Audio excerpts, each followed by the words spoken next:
now we're going to take a chance to deploy this EC2 server that we already did by hand and use a tool called Terraform. Before we get started, I want to mention a little bit about infrastructure as code and the whole idea. The idea here really is that rather than having a bunch of people who've clicked around and did different settings and chose different instances, you'd quickly end up with just a mess of instances and configurations that are all hand edited and difficult to manage. So for example, at work at Mass Mutual, we have over 300 instances on our on I think just our QA EC2. So there's lots of different services we're running, and it would be really hard to keep track of if we didn't use infrastructure as code or a more automated way to deploy and test our whole infrastructure. So let's get started. We're going to use a tool called Terraform, and so I have a guide up here from Terraform that we're going to follow along with, and it's their AWS guide. So the idea behind Terraform is that we can write down what our code looks like. We're going to write a bit that looks a lot like this, and then we can deploy to any provider we want. So this is deploying to AWS, but you could also deploy the same services to a different provider like Azure or Google Cloud, or even just a Docker registry service. So it's going to allow us to have a consistent deployment and really manage what we do. So let's go ahead and get started. So for the first step, I'm gonna follow through creating a manual one, and we'll build out our automatic profile, our Terraform template. So I'm going to open up the Terraform template here. I've already started it out. So I've got a bunch of different files here already. You can see there's actually 4 Terraform files. I've split up different services we're going to create. So let's start with our main one. So this is where we're going to create the AWS instance. So this is going to be our EC2 instance. Here, right, we're going to specify the AMI ID, the instance type. We're going to list out the private subnets. Here there are 3 that I've listed out. We're going to give it the key pair, number of EC2 instances. We could deploy 100 if we want, just easily as we could deploy 1 like this. And the security groups, these are actually hard coded, so you can see kind of how you can go back and forth between hard coding and providing things with variables. Here, right, we've got a big disk. Maybe we'll actually turn that down to 8. I think this we're going to see later. And we can go ahead and specify any tags we want. So this is going to be our base EC2.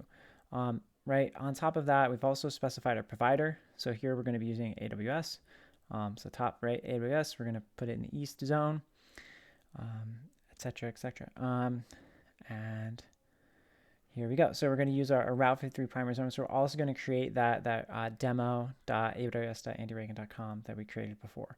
And that's going to be hosted over in the DNS here. So you can see we're going to create demo.aws. So we could call it, we could use the name that we're going to create to specify this as a variable. But anyway, right, this is going to be our primary zone. So that's going to be that aws.andyreagan.com. We're going to create this, and it's going to actually point it to our EC2 automatically. So we don't have to specify the IP. It's actually going to pull it out here, AWS instance.demo. That's going to be right here. It's going to be this demo instance.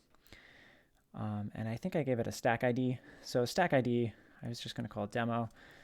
So if we want, right, we can give it the same stack ID as the URL. We could do something like this. Yeah, and we could also do it here. I'm going to leave this as is hard-coded for now, because I just want to save your time on things breaking. I think this one is close to working. So here we go. This is, okay, the last file we didn't look at for Terraform is this Vars file. So this is all the variables that we're going to supply. Generally, you'd want to keep these type of things private. So your VPC ID, the instance ID, these are all variables that we can supply. So here, this is dev. We could have a QA and a prod if we wanted to follow that release cycle. Here, right, I'm just going to go ahead and say this is dev. This variable is going to control, if we go look at main, right, I think we can see that, yeah, it's going to go ahead and set dev as the environment tag on the instance. We know that the primary zone was aws.andyreagan.com. We know the key pair we used was demo-key pair, and we'll pull out the subnets and stuff as we go and create it. I think, yeah, we'll pull some of this out, but we'll do T2 micro, etc. So let's go ahead and create one. Let's go ahead and just go through the create. So let's go to instances, and we'll just go to launch. Okay, so I think before we were working with Ubuntu, so let's go ahead and grab that AMIAD. So here's the x86 architecture AMIAD. Whoops, so that's the AMI. That's the first thing we'll select. So we'll go there. Okay, t2.micro, I think I already wrote that down. We want a t2.micro, cool. We want one of them. Good, good, good. And so we'll go next. So the VPC, right? We only had one listed here. Oh, it's not going to let me copy this out. I'll grab it from the main page. So this is our VPC. We could specify which subnet we want. Here, right? We could specify private subnet, right? But we're going to use the default subnet. So here, right, I've got these three variables. Let's go ahead and delete this. We don't want a private subnet. And let's just not give it a subnet ID. We're just going to use the default here. Okay. We can also remove these from our variables. It will tell us that they are missing. Let's get rid of these. Okay. We're going to use public subnet. Cool, cool, cool. Storage, right? I think I did turn this down. We want, something like 8 gigs.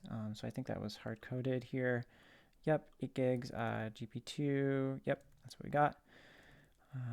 Next. Tags, right? I didn't add any tags, but we did do a bunch. Here, I'm going to want to grab the security group. So let's give it that web access security group. So here, we'll hard code that security group into the main. Probably should use a variable for this. I'll leave that as a to-do. And let's go back. What do we still need to find? So we still need to find our VPC. Good, good, good. So let's review it. We're not actually going to launch it. Let's select a security group.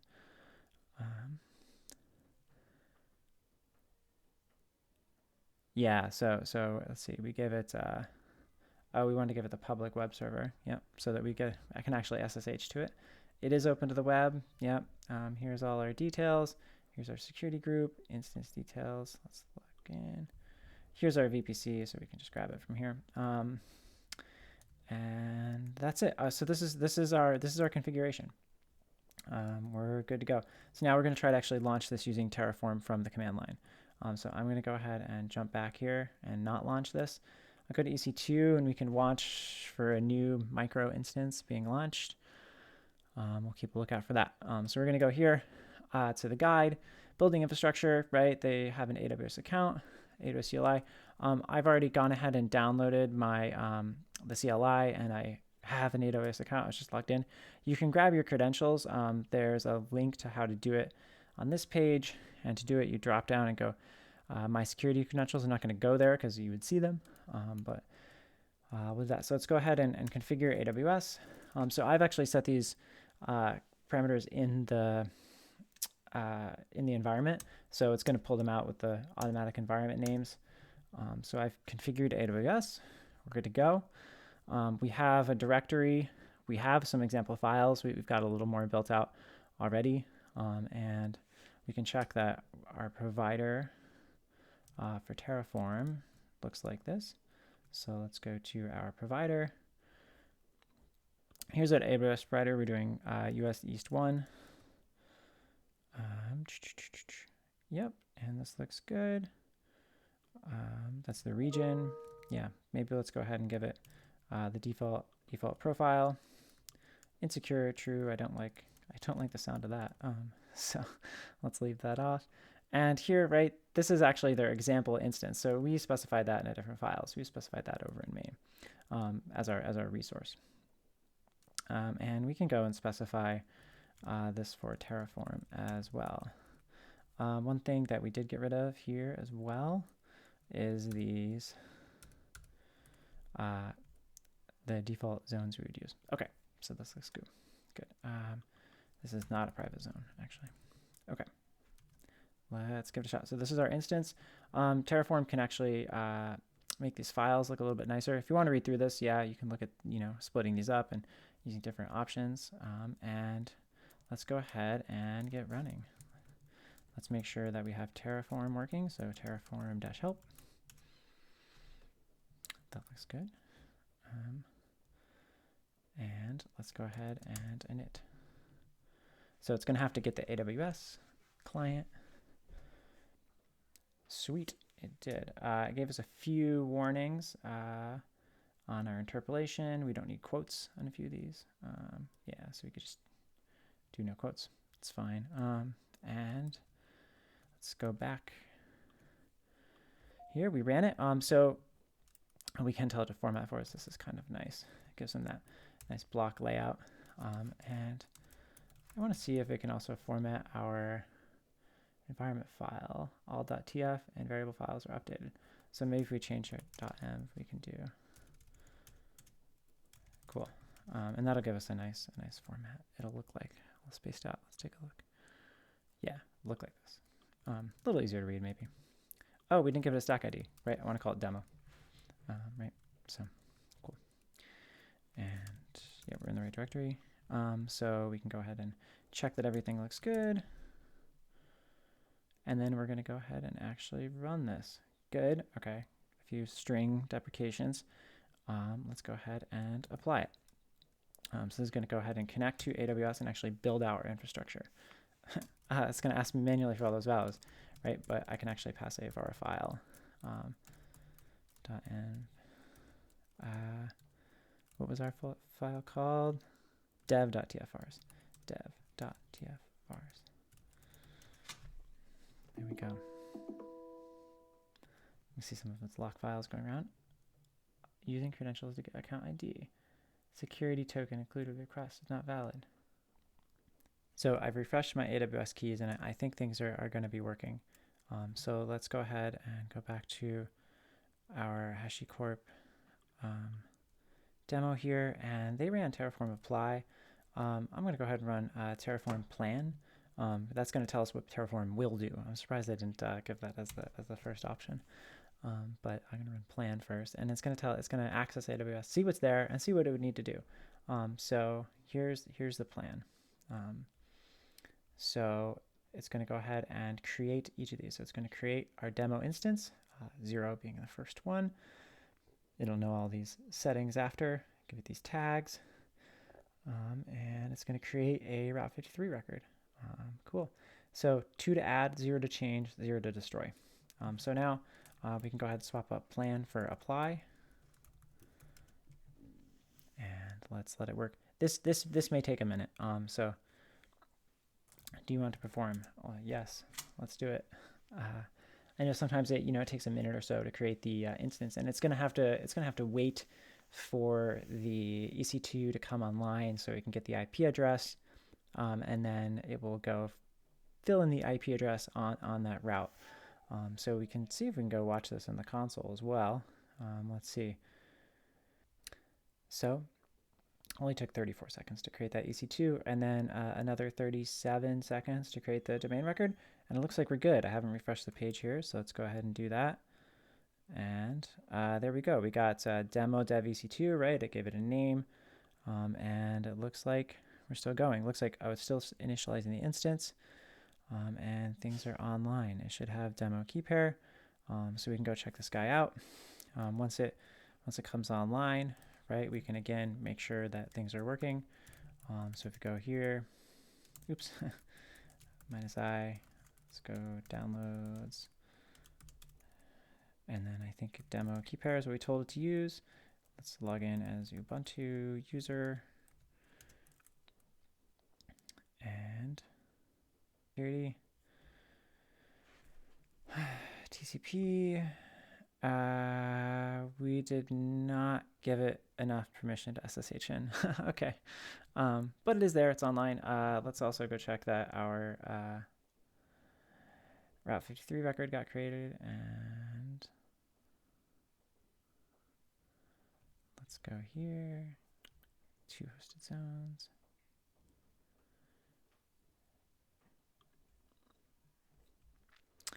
And here we go. Here's the demo record. It's pointing to that IP, right? That's going to be 172. Well, it gives it a different name, 172.31.215. So, right, this is going to be the IP of the IP of the server. So we can go double check that. Go back to EC2 and go check our instance. And let's double check that that is our IP.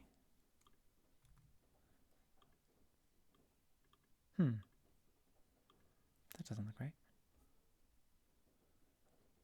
Status checks are initializing. Public IP 34. Well, we'll have to double check on that. So here we go. It says it is all up to date. And we can double check that. Let's see. So for our DNS, use the private IP. That's why. Okay. Yeah, we'd have to use the public IP. So if you go to EC2, so this is good. We can go ahead and edit our code here. Private. Yep, there it is. So right, let's go ahead and grab the public IP. Cool. Give it a name. All right, that looks good. Any other changes we want to make? All of this looks okay. Oh, we need to give it one more security group, right? So we can create the other security group we need to give it. Pull that out, and that'll be a working piece of infrastructure for us. So this is part of the show. We got the thing online, and let's go ahead and get rid of it too.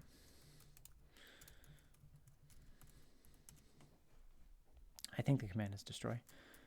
Yes, and that's gonna get rid of that route. It's gonna turn the EC2 off for us. So you can see this was easy to put it on left line. Now we can go and repeat the same configuration, right, with a new security group, etc. And yeah, so this gets a server online, and there's a handful of tools to go and do all the steps that we already did to put the stuff out there. You could use Docker could be one of the components of it. It's not the tool. You could use something like Ansible, or I think Puppet is another one of these tools that you give it some instructions. It'll basically go run a shell script on the server to install the packages you need and copy down the Git repos you need and get everything up and running on that server. So that's how to get it out online. And now, right, we have a repeatable server that we can launch. Thanks for following along.